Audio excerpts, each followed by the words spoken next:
So I wanted to make a sort of a follow-up video to yesterday's video about Bob Proctor.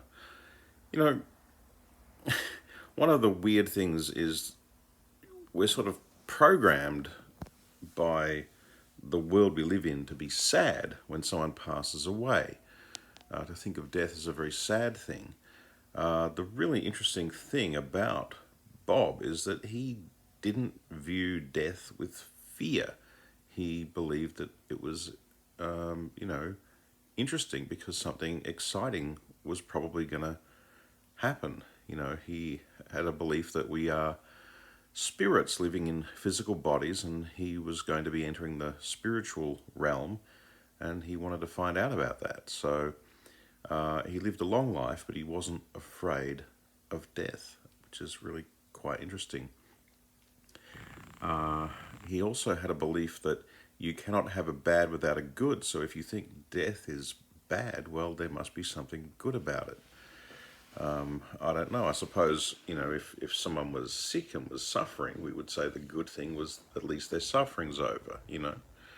But also, I think he lived a life of fulfillment and success. So, he didn't have a lot of regrets. He wasn't someone thinking, gee, I'm going to die now and I've never done anything that I wanted to do. He wasn't taking the music with him to the grave. He'd done everything he wanted to do. So I don't think he had a lot of regrets about, I wish I'd done this or I wish I'd done that. So it's kind of an interesting thing, isn't it? There's some strange things going on the internet at the moment. A few people have been saying that Bob was killed by the vaccine for COVID. As far as I'm aware, there's been no public statement made by anyone who knows Bob about his cause of death. So I think if you hear that kind of thing, I would disregard it because I think it's just people talking nonsense. Okay, so, you know, I really was in a very bad place before I listened to Bob Proctor back in the late 1990s. The 80s and the 90s were very tough decades for me personally. And, you know, the thing that really happened when I listened to Bob was I was dwelling on a lot of negative things, and it was really kind of depressing me and bringing me down and making me feel, frustrated about life. And, one thing Bob always said was you should take your mind off all of the things that you don't want and just focus on the things you do want. And I remember that was one of the things which caused a big shift in me. I found that if I only thought about what I wanted, suddenly all of those unhappy feelings that went with the unhappy thoughts went away. I actually started to feel really good because I was only thinking about the things I wanted. And one of the things he said was, once you start focusing on them and thinking about them, the things that you want in life, you'll start moving towards them. Now, this is an interesting thing. Most people don't even acknowledge what they really want because they think, oh, it's just unrealistic. If they do acknowledge what they really want, then probably they don't set it as a goal and write it down. They sort of have it in the back of their mind. Well, I'd really like to do this, or I'd really like to have that. They've never actually picked up a pen and paper and written it down, like, this is my goal, because they don't think of that as something that people normally do. But it's actually a very powerful thing to do, and you should do it, because it's been proven by research that if you write down a goal, you're much more likely to achieve it than if you just have it as a thought floating around in your head.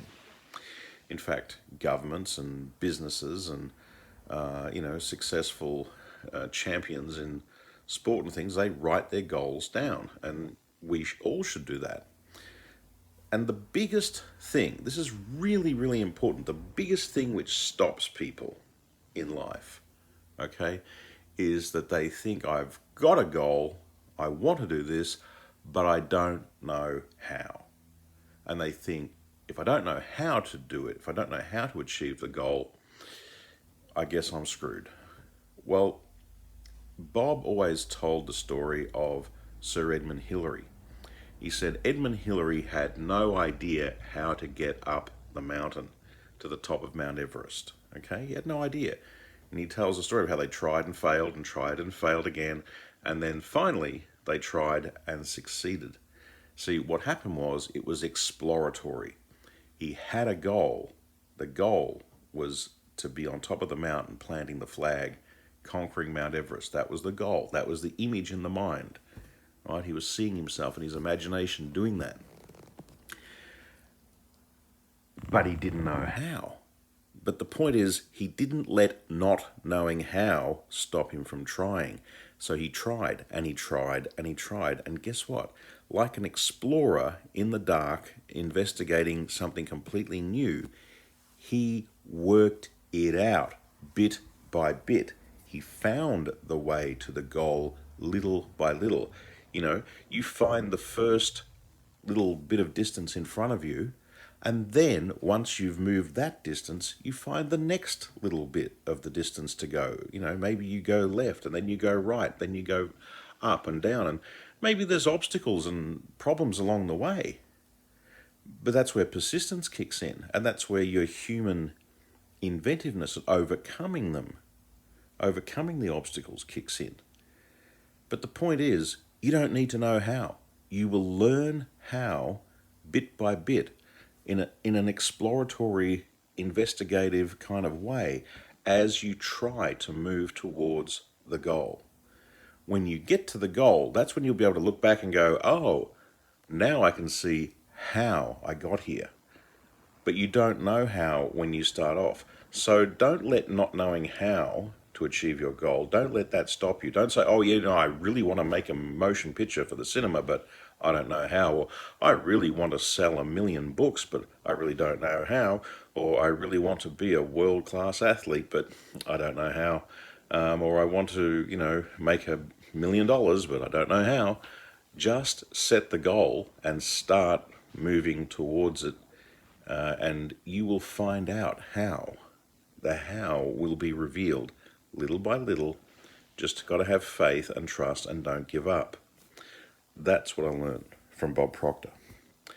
So I set the big goals, the crazy goals, and yeah, I made it to where I am, which is a hell of a lot better than where I was, I can tell you that.